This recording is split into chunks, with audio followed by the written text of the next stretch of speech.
Good morning.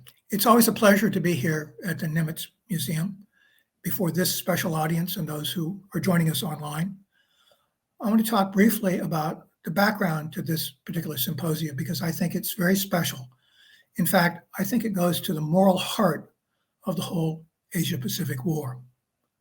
I'm going to specifically talk about India and Southeast Asia, but before I do, I'm going to get to this issue of what is so important about today's session. This symposia is going to address the Asia-Pacific War and its moral dimension. And to do that, there are two principles, I believe, that we have to follow. And these principles are, first of all, to count all the dead, and secondly, to treat all the dead as sharing a common humanity. Now, we cannot say with any certainty and provide a precise figure for the deaths either in the European or the Asia-Pacific phase of World War II. There simply are too many instances in which the evidence is not clear enough. The best we can do is to assemble what are reasonable approximations for the total number of dead.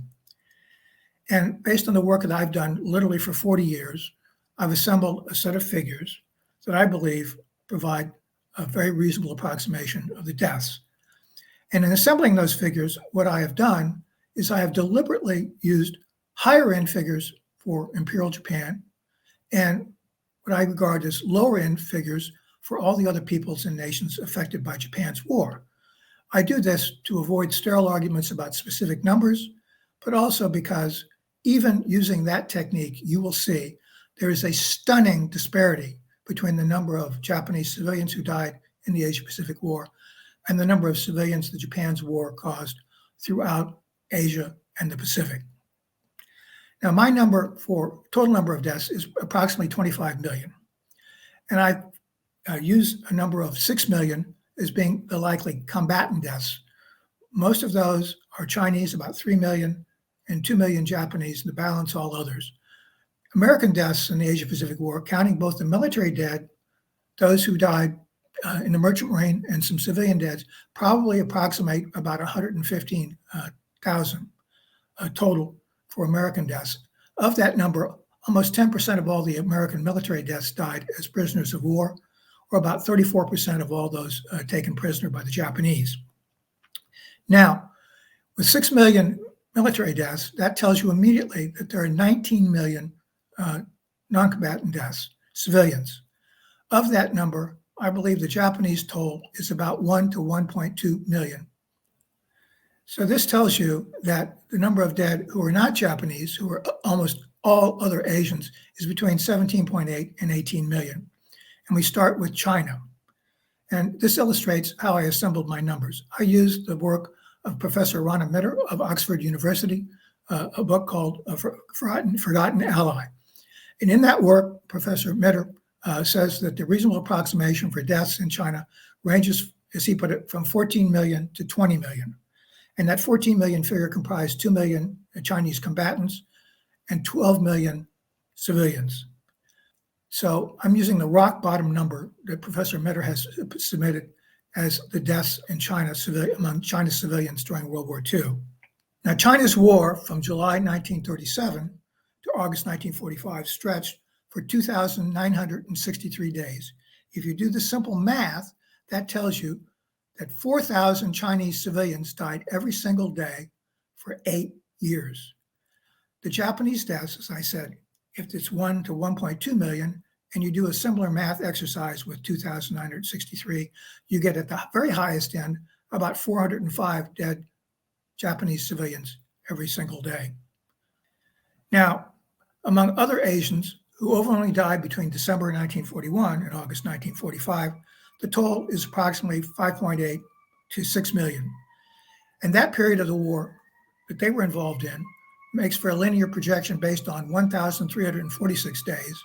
And that works out to over 4,000 deaths every single day from December 1941 to August 1945. So what the math tells us is that among civilian dead who are not Japanese between December 1941 and August 1945, there are at least 8,000 deaths per day or 240,000 per month. Now, the best figures we have for civilian deaths, both immediate and latent, in Hiroshima and Nagasaki is about 210,000. And that figure is a midpoint on a range probably of 20,000 on either side, between 190,000 and 230,000. Any way you do the math, what you end up with is the fact that between December 1941 and August 1945, either 44 or 45 months, depending on how you count that period, there is the equivalent of the total deaths in Hiroshima and Nagasaki 44 or 45 times. That's the stupendous disparity between Japanese civilian deaths and the civilian deaths caused by Japan's war, its soldiers, and its scientists. So I've set forth what I think is the moral heart of what this symposium is about, which is this tremendous disparity between the number of Japanese civilians who died and the number of other Asians who died, overwhelmingly people of Asia and the Pacific. Now I'm going to talk about some specific aspects about this period. I'm going to talk about India, and I'm going to talk about some nations in Southeast Asia. With respect to India, I want to talk about two aspects that singularly contributed to the freedom of India by 1947. And these two are what we call the Indianization of the Indian Army, and secondly, the reversal of debt between Great Britain and India. In 1939, the Indian Army numbered just under 194,000. It wasn't really a formal army. It was more of a constabulary dedicated to the preservation of the British Raj, the British rule in India. It was by no means trained or equipped to engage in formal combat against a first-class power. Now, the Indian Army at that time was comprised of recruits from what the British deemed to be the martial races of India, and these just happened to be people who were overwhelmingly more white than those other members of the Indian population. When Britain stood alone in 1940, there was an abrupt change in the status of the Indian Army. Britain demanded that the Indian Army vastly expand to provide soldiers for work all across the globe, and also that the Indian economy be mobilized to support the war effort. And what happened was the Indian Army was expanded by about 5 times to 1 million men by December 1941. But you can't expand an army like that and maintain quality. In fact, quality absolutely collapsed, and the Indian Army's performance against the Japanese between December 1941 and through 1943 was flatly abysmal. Now, there were reasons for this. First of all, the enormous expansion of the Indian Army meant that you had to have British officers coming in who supplied most of the officer corps for the Indian Army. These men were recruited before 1939 for a special task and underwent a very extensive, lengthy training to learn how to speak Urdu, which was the lingua franca of the Indian Army, which was comprised of enlisted men who were incredibly diverse in their language and dialects. But in 1940, the expansion of the Army did not permit these officers to learn Urdu, so they could not even communicate with their enlisted men. The second thing was that the Indian Army was being originally trained for duty in the Middle East, particularly North Africa, and fighting in the desert. They were then sent to places like Burma to fight in the jungle, and they were totally unprepared and totally overwhelmed. After the collapse of the Indian Army between December 1941 and through 1943, there was a tremendous transformation, and this was spearheaded by Sir Claude Auchinleck, Field Marshal, who was appointed to command in India in 1943. And what he did was a radical transformation of that army. He first of all abolished the mythology of the martial races and increased the enlistment categories from all across India. It was created enlisted ranks that were so diverse in dialect that the British Indian Army by 1944 was providing 43 separate ration orders to account for everyone's preferences in food, from vegetarian to meatless to porkless, so that every Indian could receive the type of diet that he was accustomed to. More importantly, what Auchinleck did was he had always favored converting the Indian Army into a true Indian army with Indian Army officers. Prior to 1939, there had been a very small effort to bring and integrate Indian officers into the British Indian Army. By 1939, there were only about one Indian Army officer for every 10 British officers. By the time Auchinleck was finished, there were about 4.5 out of every 10 officers in the Indian Army who were Indian. And when he brought them in, he brought in what proved to be Indian nationalists. And those Indian nationalist officers had decided that Britain had promised between the 1930s and 1942 that India would one day be independent. And they rejected the notion that the Japanese had anything to offer, and therefore led the army effectively against the Japanese. But once the war was over, Auchinleck knew that those Indian Army officers were not going to permit the Indian Army to continue to serve and support the rule of the British.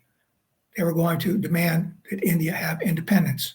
And this locked India on a path towards independence, just based upon the fact that they no longer could count on force to enforce the rule of the Raj. And this slide, I think, tells a lot of the story right here. This was taken in 1944 in the great battles that took place when the Indian Army was being transformed along the Burma-India border. And what you see here is the fact that you're looking at what's probably a company or perhaps even a brigade command group, and you'll see Indian officers, not British officers, in command. And you'll also see that by this point, the Indian Army had been supplied with effective weapons. In this case, the Bren gun, the suction automatic weapon, and a Thompson submachine gun to provide automatic firepower that made the British Indian Army able to match up to the Japanese by 1944 in a way they could not between December 41 and the end of 1943. The main army that fought the Japanese in Burma was called the British 14th Army. It was under General William, as he was known, Uncle Bill Slim. What is stunning about this is that the title belies what it actually was by 1944. Slim, in my view, was probably the greatest British general of World War II, surpassing even Bernard Montgomery. That's because Slim did more with less in a remote, supply-starved theater with an army that by 1944-45 comprised no fewer than 90% Indian and Black African troops. There was only a very small component of what was called the British Indian Army, the British 14th Army, that was actually comprised of British soldiers. And by 1944-1945, the Indian Army became the absolute master of the Japanese Imperial Army in both India and Burma, conducting operations both in jungle and combined arms operations on the plains of Burma in 1945. The other major factor that became important in the immediate independence of India after World War II was the fact that the indebtedness between Britain and the colony of India was completely reversed. I apologize for the quality of this image, but it graphically illustrates the fact that when the war began, India was in debt to the British, and by 1945, Britain was in debt to India. And here are the basic facts. In 1939, India owed, by British calculations, about 300 million pounds sterling, which was about $2.5 trillion in 2020 dollars. By 1945, Great Britain owed India no fewer than 1.3 trillion pounds sterling, or about $244 trillion in 2020 dollars. The problem for Britain was that there was no funds set aside to pay this debt. It was all bookkeeping entries in England. There was no backing for those, and Britain had been impoverished by the war and could not remotely repay the debt it owed to India. So between the Indianization of the Indian Army and the indebtedness of Britain to India by 1945, it was inevitable that India was going to become independent. The only question was when, and it proved to be 1947. Now I'm going to talk about Southeast Asia in 1940. And there were a number of nations in Southeast Asia that were important. In 1940, they were known as Burma, Thailand, Indochina, Malaya, Singapore, the Dutch East Indies, and Sarawak on Borneo. And also I'm putting in this category the Philippines for reasons I'll get to in a minute. Post-war, there was a transformation of this whole entire area, and you'll see that the names were changed for many of these. Burma became Myanmar, Thailand, but Indochina became a combination of Vietnam, Cambodia, and Laos. Malaya became independent. Singapore became independent later. And of course, the Dutch East Indies became Indonesia, and plus the Philippines. And this shows the Japanese Empire at zenith, and you'll see it totally encompasses this area of Southeast Asia. Now, when the Japanese initially occupied this area, they were received well, if somewhat warily, by the local populations. In Burma and in Indonesia in particular, the Japanese were actually greeted as liberators. The Japanese set up local regimes, frequently with officials who had been serving the prior colonial powers. But by 1945, the Japanese occupiers had generally become totally detested by the local populations, and it would be many years before they were welcomed again. The Japanese imposed three immediate effects in their occupation. The first of these was that they demanded that all the local populations must bow when they see Japanese soldiers. Now, from the Japanese standpoint, they believed that this was simply a salute to the fact that the Japanese soldiers were liberators of these occupied territories. But to the locals, even the most egregious colonial power had never insisted upon such obsequious behavior by the locals. It was deeply resented. The more so because the Japanese soldiers, if the local did not bow, would typically retaliate by at least slapping them. Now, from the Japanese soldier standpoint, this simply represented the lowest level of the almost unhinged violence that was used to impose discipline in the Imperial Japanese Army. It was a very mild form of punishment, but that was not the way the locals saw it. It was extremely insulting. Secondly, during ceremonies, the Japanese insisted that the local populations, which were overwhelmingly nominally Christian, Buddhist, and Islamic, should bow towards Tokyo. This was particularly egregious for followers of Islam because they were turning their back on Mecca. And of course, it was not well received by the other parts of the population because, again, it was a humiliating ritual. The final thing the Japanese immediately imposed was that they insisted that the local economies must, in effect, feed the Japanese soldiers without regard to how this had an effect on the local populations. And we'll come to more about the effects of this during Japanese occupation. But these three steps were immediately steps that soured the views of the local populations on the Japanese. Now, the Japanese had come targeting raw materials, both rubber and especially oil. Their initial plan was to integrate the industrial production of Japan and Manchuria with the local economies in Southeast Asia. However, this floundered on the fact that Japanese simply didn't have the shipping to maintain communications between both Japan and Manchuria and the local economies. The Japanese then fell back on an alternate plan, and this was decentralization and self-sufficiency by the peoples of Southeast Asia. What's critically important to understand is the area here of Southeast Asia was combined areas of food deficit and food surplus. The surplus areas, you can see flowing their excess food not only throughout Southeast Asia to deficit areas, but also were supplying food to India and food to Japan. And the specific numbers are not important. What is important is some further figures. The surplus areas were comprised of the great river basins in Burma, in Thailand, and the southern part of Vietnam. And these produced over 6 million metric tons of surplus rice. The deficit areas included the Philippines, which lacked about 40% of indigenous food production, Sarawak on Borneo, which was about 50%, and British Malaya and Ceylon, now Sri Lanka, which lacked about 63% of local production to sustain the population. Another aspect about the Japanese surge that occupied all of these areas was it cut off Burma from India. Well, it turns out that to gather this enormous surplus of rice in Burma, it was all gathered in jute bags that had been manufactured in India. And when the Japanese occupied Burma and cut off the supply of jute bags, their ability to gather, store, and transport their surplus rice was severely debilitated. So much so that Burma itself would become an area where there were areas of food deficit that could not be fed because there were not enough jute bags to even supply food within Burma.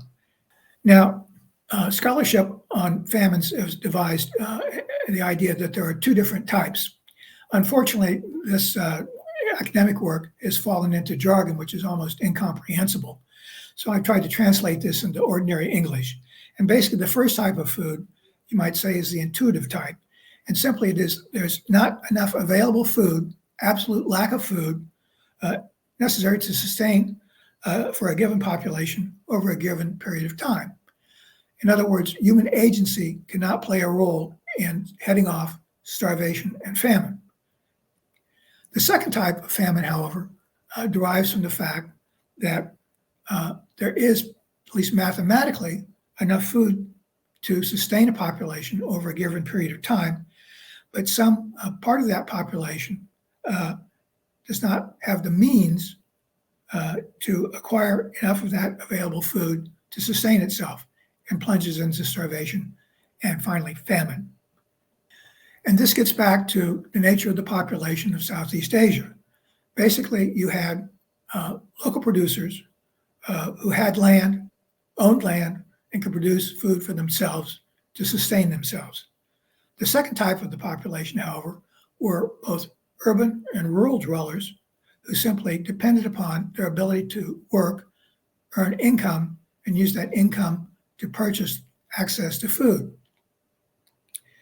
The problem was the Japanese cut off all external trade and they severely restricted internal trade within Southeast Asia. And these landless urban and rural dwellers simply lacked the means to acquire food. This produced two tremendous famines in Southeast Asia. The first was in Indonesia, where the best estimate of the death toll is about 2.4 million excess deaths. And the second was in Vietnam, in the northern part of Vietnam, where the best estimate is about 1 million excess deaths. Now, with respect to Indonesia, the Dutch occupiers of Indonesia had devised a very effective system to deal with the fact that there were enormous disparities between surplus producing districts and those districts that had deficits in food production. They used market measures to stimulate production in those areas that did produce excess rice. And then they had a very complex storage and delivery system that shifted about 1.35 million tons of rice over the entire year to see that the entire population was fed. What the Japanese did was they abolished the Dutch plan. And what they substituted was a system in which they prohibited transfers from rice surplus to administrative districts to rice deficit districts. And moreover, the Japanese, to support their occupation, printed money to cover their costs without regard to providing sufficient backing. And this led to inflation that got out of control. The result of this was the fact that these landless urban and rural dwellers simply could not earn enough money to gain access to food, and they plunged into famine conditions. The famine in Vietnam was different. The Mekong Delta in southern Vietnam produced a massive surplus of rice. But in northern Vietnam, including the Hanoi area, it was heavily populated. It was a deficit area under most circumstances and depended upon the transfer of food from the south to the north. And this was necessary, especially when the crops failed, as they did in 1945 in northern Vietnam. Now, with respect to what happened in this famine, there's an argument about who was really responsible. Well, you have various candidates. You have the French, who originally were responsible until March 1945, when the Japanese took over in a coup. And then you have a question about whether American military activities contributed to this. And the answer to this is that I don't think that the attribution of this to the Americans is appropriate. And it certainly is not the way the Vietnamese regard the effect today. They totally placed the responsibility on the Japanese.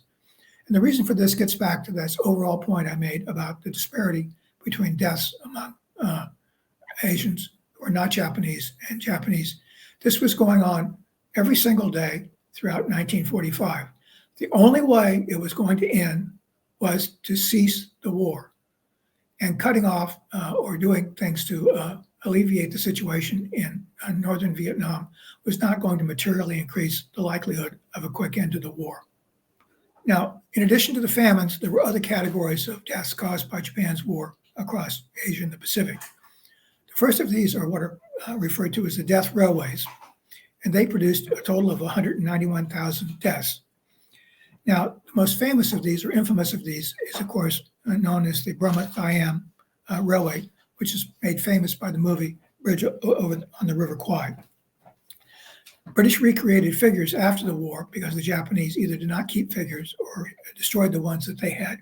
And the British calculated that among the European POWs who worked on these railway, there were a total of 12,399 deaths, about 18% of the total workforce.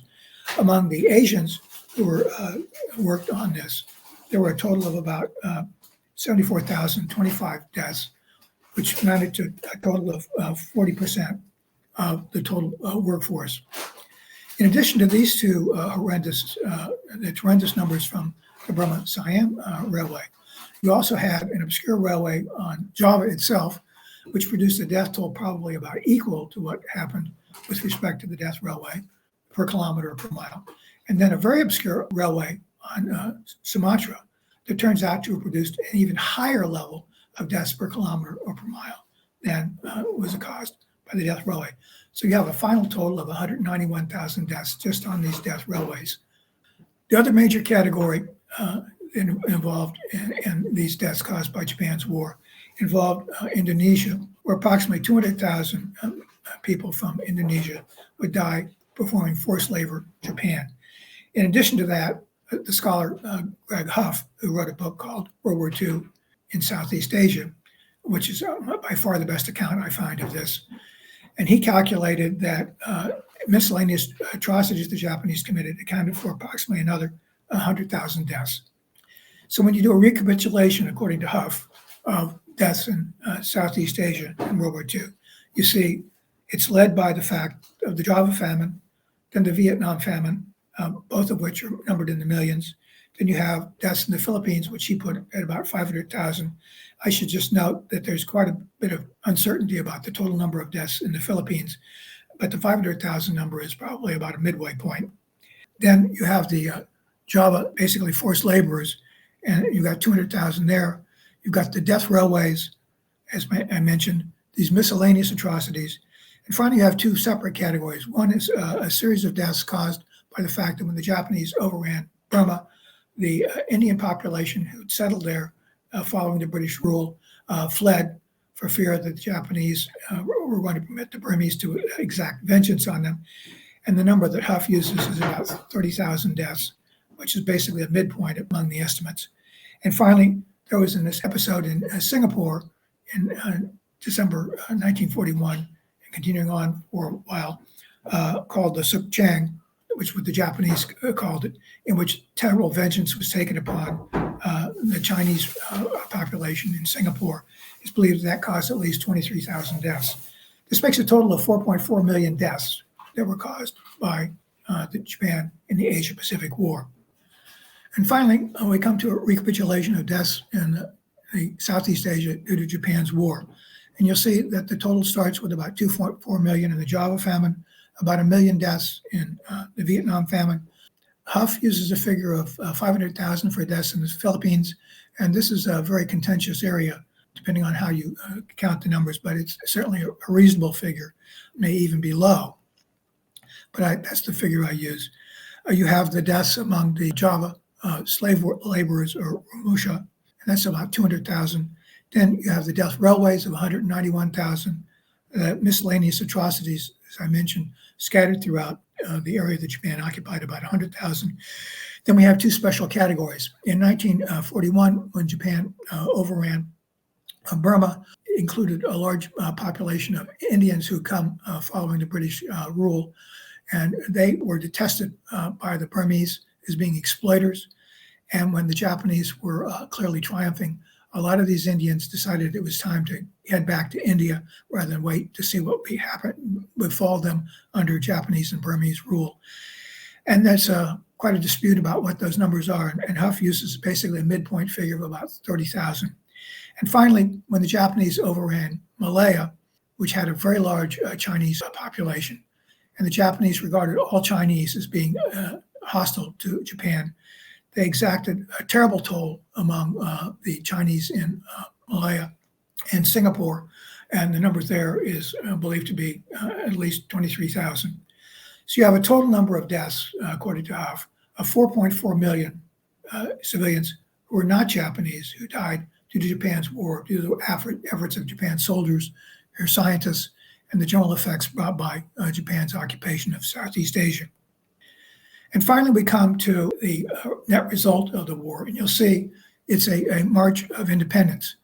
Let me start with Thailand, which has one of the most interesting stories of all the small nations in World War II.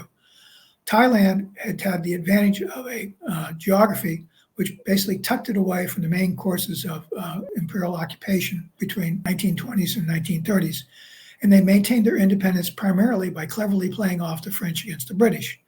In 1941, the Thai leadership saw that the Japanese were about to strike, and they tried to turn to the British and the Americans to receive support, and were told that the best that the British and Americans could promise would be to restore their independence after the war.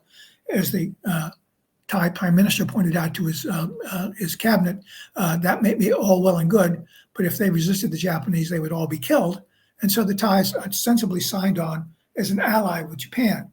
Then in 1945, when the trajectory of the war was clear, the Thais cleverly managed to switch sides and declare war on the Japanese, maintaining their independence. So basically, the Thais were about as clever in getting their way through the war with the least damage of any of the peoples of Southeast Asia. Now, the second special group would be the Philippines. And there was nothing the Japanese did that was to the benefit of the Philippine people. The Filipinos had been promised independence by 1946, and they behaved exactly because of the fact that having been promised independence, they saw nothing the Japanese offered that was going to be better, and everything the Japanese did only served to make things worse. So there was no truth whatsoever to the fact that the Japanese had liberated either Thailand or the Philippines. India gained independence in 1947. It was, however, marred by the fact that there was tremendous ethnic strife as India was divided between a Muslim nation, which became Pakistan, and India itself. And in the ethnic strife, probably at least 500,000 people perished, maybe as many as 1 million or more, due to the circumstances of a rush to independence, a very tragic outcome to the independence of India. Burma became independent in 1948 because the British realized that there was no sustaining their power there if they could not have the Indian Army to maintain the occupation of Burma. Then Indonesia became independent in 1949. Now, both in the case of Burma and in the case of Indonesia, the Japanese had set up local armies that were ostensibly to support Japan, but they instead basically did not fight the Japanese, but switched sides and were the leaders of the independence movement and forced the independence of both Burma and Indonesia by 1948, 1949. In 1954, with the end of the French colonial war in Indochina, Northern Vietnam, Cambodia, and Laos all became effectively independent nations. And then in 1957, Malaya and Singapore would become independent nations. Although effectively what would eventually happen would be that Singapore eventually would part ways with Malaya and become an independent nation by 1965. And finally in 1975, with the end of the war in Vietnam, South Vietnam, then Vietnam was reunited. And there are lots of stories behind what happened here, but that was the March of Independence that followed from this entire war across Southeast Asia. And thank you very much. Did you want to provide maybe a very brief couple of minute synopsis or a summary of the remarks that you made, your recorded remarks? Would that be appropriate? No, yes. Very, very briefly. Okay, thank you.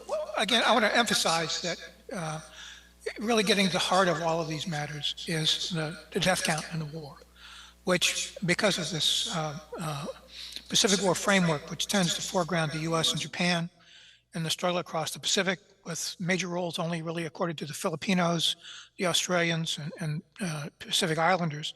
The history is sort of written out. Everything took place in Asia, and it's like 2/3 of all the peoples that were engaged and about 85% of the deaths.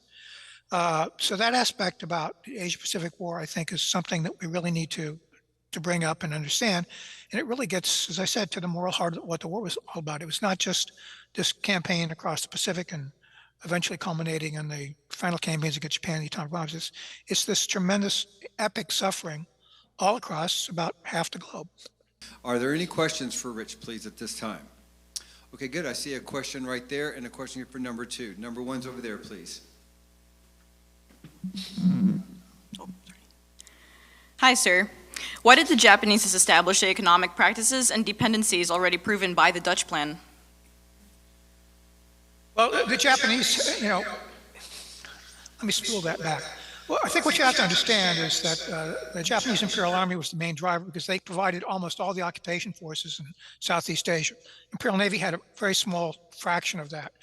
The Imperial Japanese Army had basically taken an ideological standpoint that they rejected both capitalism and communism, and they were trying to find their own path. And the fact that the Dutch had been using market incentives or whatever here just wasn't going to fly, according to the Japanese perception of what was correct policy economically. So they had no trouble with rejecting what the Dutch had done. And of course, it led to absolutely fantastically tragic circumstances for the Indonesians. But there are lots of other elements about the Imperial Japanese Army. We could have a whole conference on the mindset of the Imperial Japanese Army during World War II and try to connect to what they were really thinking versus things that have been projected about them. Okay, thank you very much. Dr. Lee has a question here. Bing Lee, University of Central Oklahoma. So my question, you have done a great research on this topic with rich resources and detailed statistics, and really impressive about your last slides, the march of independence, see the independence movement from 1946, right after the war until 1975, the end of the Vietnam conflicts. So I hope there's another slide or your. My question is that how the Pacific War shaped 21st century. That's my question. Thank you. That's a fantastic question, and one that quite honestly, what I'm trying to do in this trilogy on the whole Asia-Pacific War is showing how the arc of what happened from 37 to 45 fundamentally changed where we are today in the 21st century. And the two most prominent reasons for that are, first of all, the rise of India and the rise of the People's Republic of China, or China, whatever here. And in both those instances, I think it's quite fundamental that where they are now was shaped by what happened between 1937 and 1945. And that's why I would argue that I think as we went through the 20th century, the European focus was clearly dominant, and the war was interpreted, what we call World War II was interpreted primarily in a Eurocentric fashion, looking at leading into the Cold War and then what happened primarily in Europe, the Mediterranean. But now we're at the 21st century, and when you look now at the international arrangement, whatever here, clearly China and India, who apparently are going to be trading places in terms of the most populous nation, are absolutely central to the world we live in today.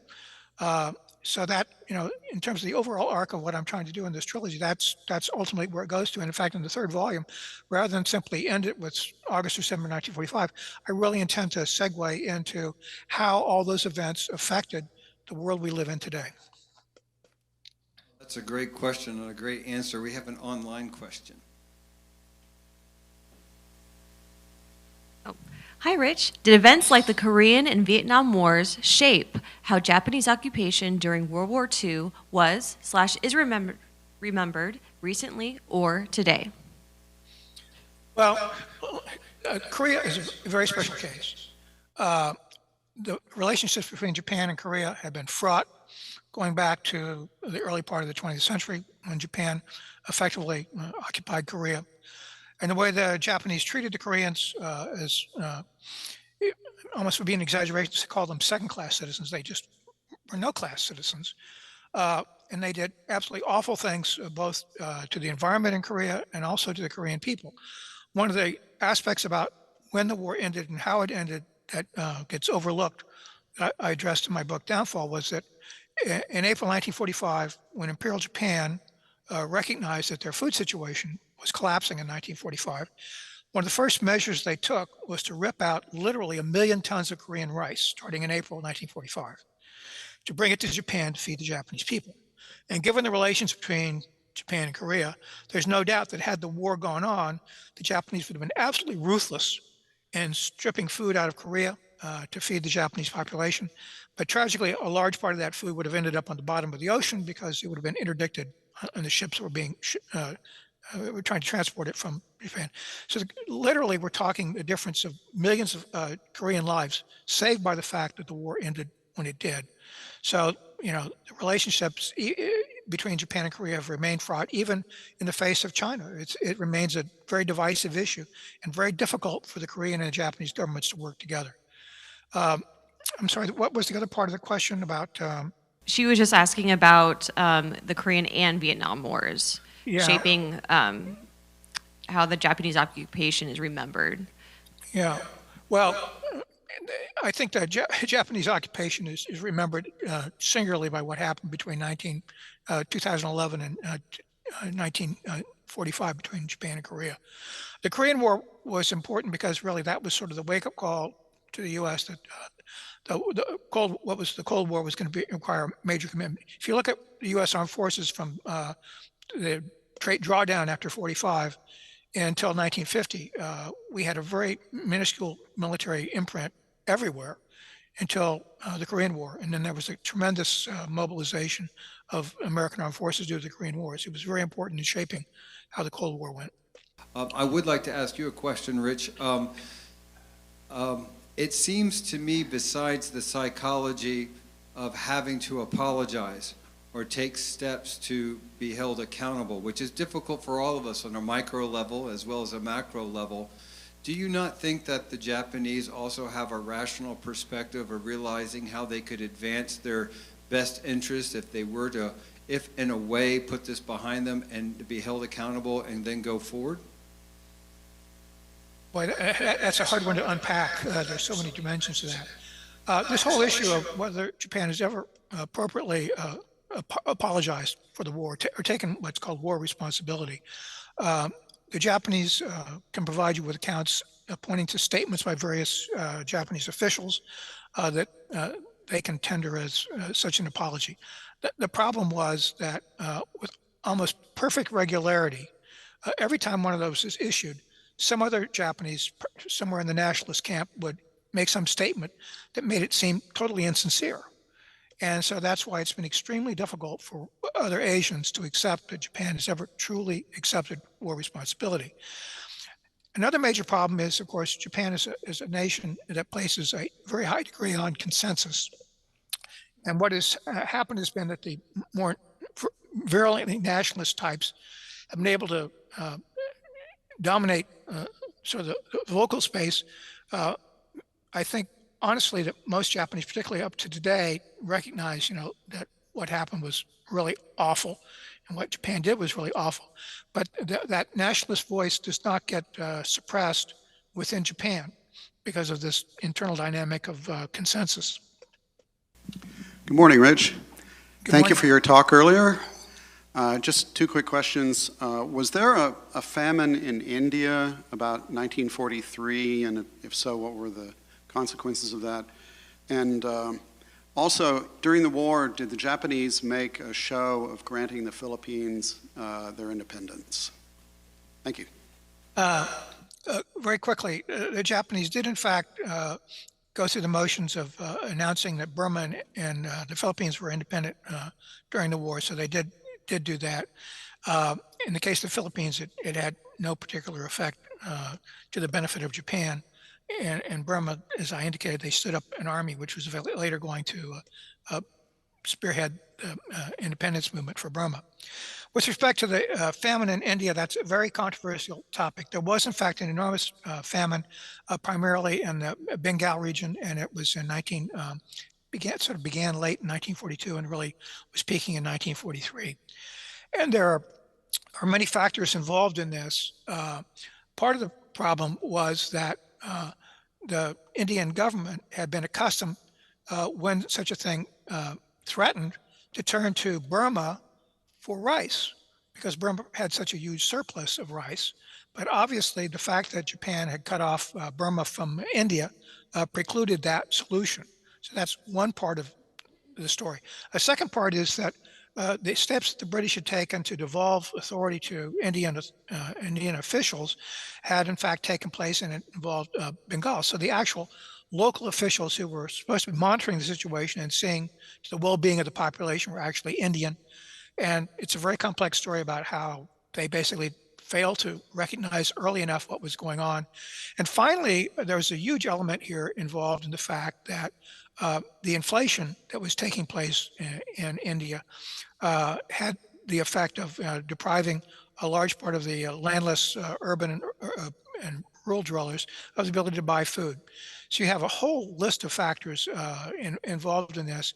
There is there's literature that tends to put the blame almost entirely on the British. And I don't think that's entirely fair, although the British are not without responsibility for part of it. But there were just so many issues when you get down to the weeds on this as to how the dynamics of what happened, the failure of an early response, and the lack of resources to really deal with the famine, in large part due to Japan's actions. So there's, take your pick about many possible reasons to explain what happened and why. We also have an online question. How are we attributing the death toll to armed conflict between the various Chinese factions, flooding in Henan, etc.? Well, it's a very, very difficult question. The dynamic of the war in China was basically sort of incredible levels of chaos rolling over various parts of the country at various times. That made it very difficult for any official to keep track of what was going on. What we've tried to reassemble after the war are these various figures that have been devised with respect to both the KMT losses and the losses among Mao and the Chinese Communist Party. Now, there's a scholar, Jay Taylor, who wrote a really excellent biography of Zhang that really, it had access to a lot of resources, sources that had not been available before. But one of the things that Taylor did was he thought, well, the Chinese Communist Party, of course, being part of the international communist movement at that time, was accustomed to turning in reports to Moscow, to what was then called the Communist International. So Taylor went to Moscow to see what reports the Chinese Communist Party had turned in, and he found two that seemed to be pretty revealing. One was turned in for the first 2 years of the conflict, basically running from 37 to the middle part of 1939, in which the communists reporting that the total number of deaths in the war against Japan was about 1 million, and that the Chinese communist forces fatality toll was about 31,000 or 50, depending on how you read it, 50,000, which showed that basically the great bulk of the casualties were being suffered by the KMT forces and the associated forces, because effectively Zhang was leading a coalition in 1937 to the end of the war. He wasn't just the KMT versus the CCP and Mao. It was this coalition of forces, including people called warlords. And there's similar figures from a report in December 1944, which again showed that there was a large disparity between the fatalities suffered by the KMT and the other allied forces and the Communist Party. So, but it remains a fraught issue because honestly, I don't think anyone ever really kept a completely accurate count. Rich, a few minutes you spoke a little bit about apologies, but I'm wondering about acknowledgement.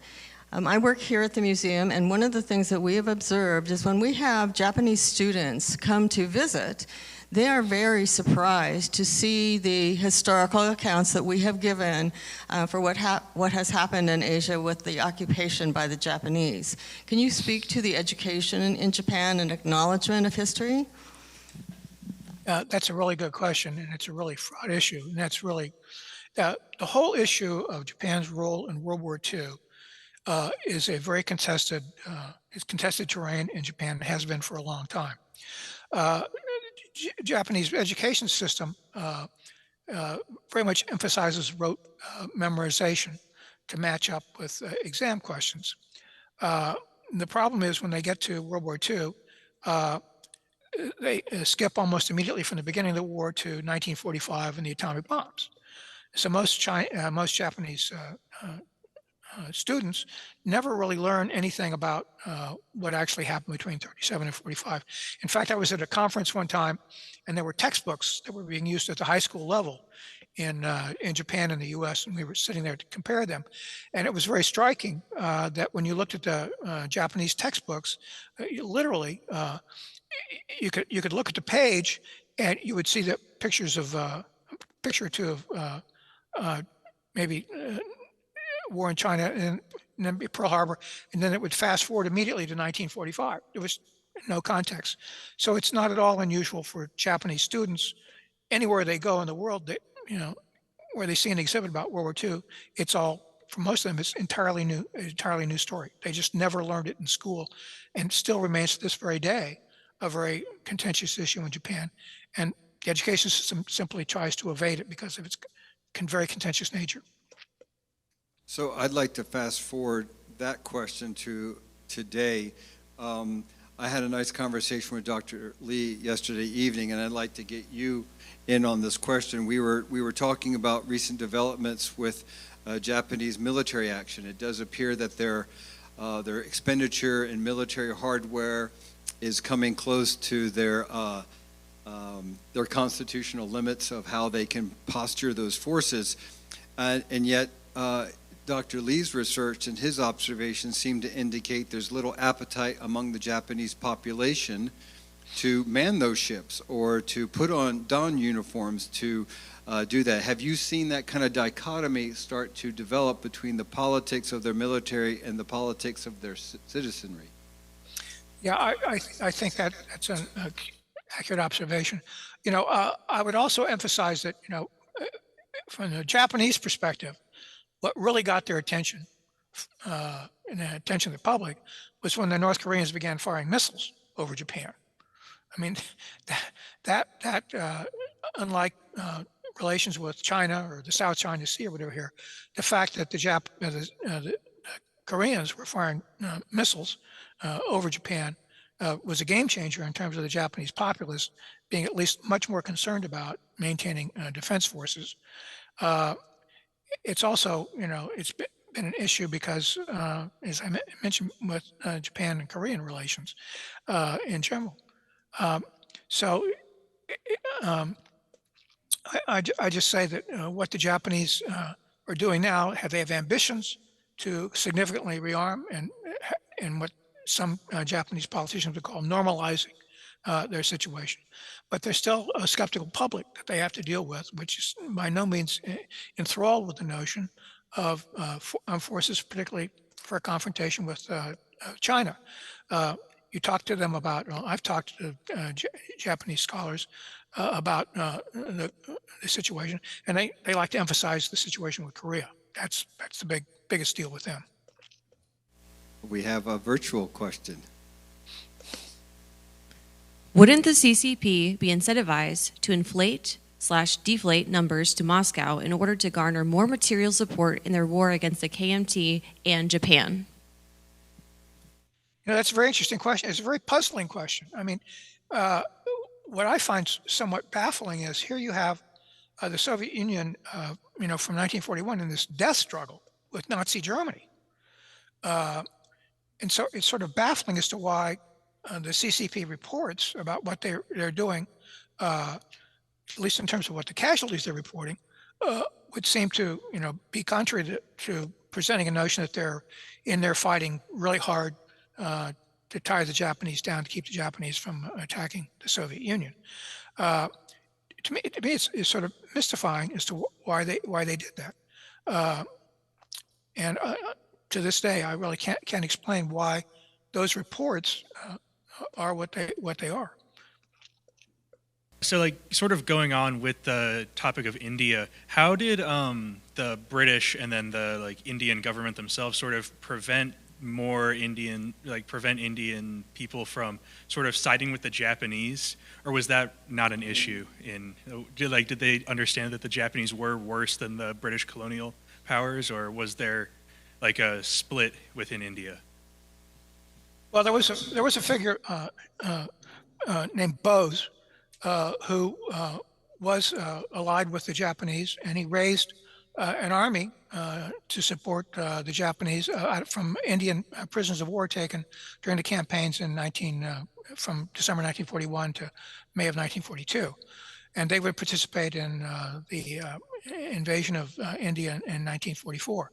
The problem that Bose had was that by aligning himself with the Japanese, certainly he became persona non grata with the Indian Army, who, as I indicated, they saw nothing that Japan had to offer to India compared to the possibility or the expectation that they gain independence after the war.